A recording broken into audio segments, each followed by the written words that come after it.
మన దేశంలో Bharatiya Janata party reservation సిస్టమ్‌ని తీసేయడానికి ప్రయత్నం చేస్తుంది. ఇది గతంలో కాంగ్రెస్ చెప్పిన మాట.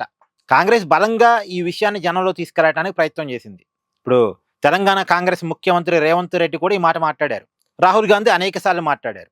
ఈ విషయాన్ని జనంలోకి తీసుకెళ్లాలని కాంగ్రెస్ చాలా ప్రయత్నం చేసింది. బట్ పెద్దగా జనం నమ్మినట్టుగా లేరు. ఇప్పుడు ఇదే విషయాన్ని కాక్రోచ్ జనతా పార్టీ కూడా జనంలోకి తీసుకెళ్ళడానికి ప్రయత్నం చేస్తుంది. బీజేపీ రిజర్వేషన్లు తీసేయడానికి ప్రయత్నం చేస్తుంది కాబట్టి ఎస్సీలు, ఎస్టీలు, బీసీలు, తర్వాత ఎంబీసీలు, తర్వాత ఇతర మైనార్టీ సెక్షన్స్ అన్నీ కూడా ఏకం కావాలి. బీజేపీ రిజర్వేషన్ తీసేసే అవకాశం ఉంది.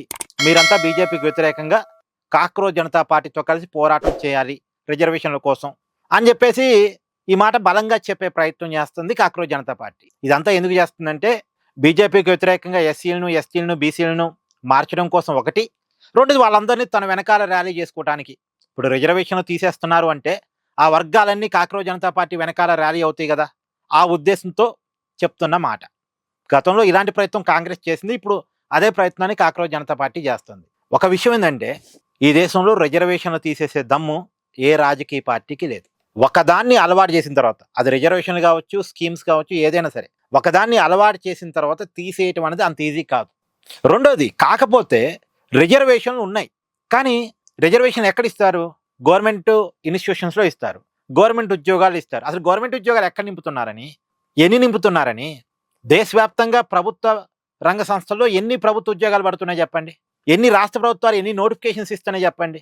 ఏమైనా లక్షలాది ఉద్యోగాలు కల్పిస్తున్నారా? ఏమైనా కోట్లాది ఉద్యోగాలు దేశవ్యాప్తంగా కల్పిస్తున్నారా?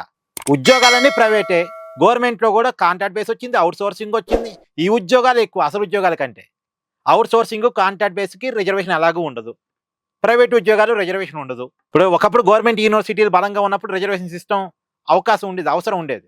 కానీ ఇప్పుడు గవర్నమెంట్ యూనివర్సిటీలు అనేది దాదాపుగా కిల్ అయిపోయినాయి.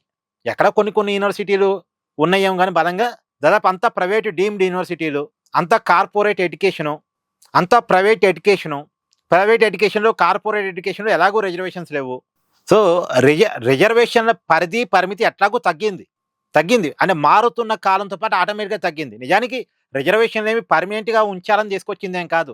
కొంతకాలం పాటు రిజర్వేషన్ ఉంచితే ఏ తరగతులు అయితే వెనకబడ్డాయో వాళ్ళంతా ముందుకు వస్తారన్న ఆలోచనతో తీసుకొచ్చినాయి. కానీ ఇప్పటికీ వెనకబడిన వర్గాలు వెనకబడ్డట్టే ఉన్నాయి. రిజర్వేషన్కి నోచుకొని వెనకబడిన వర్గాలు చాలా మంది ఉన్నారు. అందరికీ రిజర్వేషన్ ఫలాలేం అందలేదు. అందుకున్నోడు మళ్ళీ అందుకున్నాడు, అందుకోనోడు అందుకోనట్టే మిగిలిపోయాడు. అదే క్రమంలో అసలు రిజర్వేషన్ సిస్టమ్ తీసేస్తే ఓట్ బ్యాంక్ పాలిటిక్స్ కదా. ఓట్ బ్యాంక్ పాలిటిక్స్లో ఆ ఓట్లన్నీ మనకు రావేమో అనే ఒక భయం అధికారంలో ఉన్నోడికి ఉంటుంది. అది కాంగ్రెస్ అయినా బీజేపీ అయినా ఎవరికైనా ఉంటుంది. అంతా ఓట్ బ్యాంక్ పాలిటిక్స్. ఏదైనా ఒక పని చేయాలంటే ఆ పని వల్ల మనకి 10 ఓట్లు వస్తాయా రావా? ఒకవేళ ఆ పని చేస్తే 10 ఓట్లు పోతాయి అనుకుంటే ఆ పని చేయరు. ఆ పని చేయటం వల్ల 10 ఓట్లు వస్తాయి అనుకుంటే ఆ పని చేస్తారు.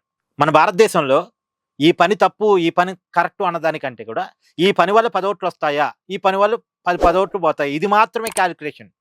అంతే తప్ప ఈ పని చేయటం దేశానికి అవసరమా, ఈ పని చేయకపోవటం దేశానికి అవసరమా, ఈ ఆలోచన ఉండదు. ఏ రాజకీయ పార్టీకి లేదు, ఏ రాజకీయ నాయకుడికి లేదు. రాజకీయ పార్టీలకు అధికారం ముఖ్యం, రాజకీయ నాయకులకి పదవులు ముఖ్యం, అంటే అంతిమంగా ఓట్లు ముఖ్యం. కాబట్టి ఇప్పుడున్న ఓట్ బ్యాంక్ పాలిటిక్స్లో రిజర్వేషన్లు తీసేస్తారు అన్న విషయాన్ని మనం నమ్మలేం, నమ్మటానికి కూడా అవకాశం లేదు. రిజర్వేషన్లు తీసివేయరు.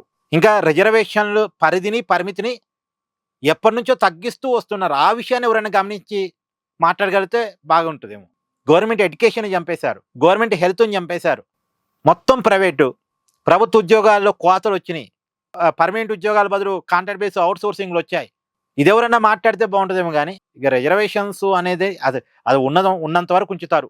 కాకపోతే దాని పరిధిని పరిమితిని తగ్గిస్తారు తప్ప ఆ రిజర్వేషన్ సిస్టమ్ అయితే ఎవరు ఎత్తేయలేరు కూడా. ఏమంటారు? కామెంట్ చేయండి. Please do like, share and subscribe this channel.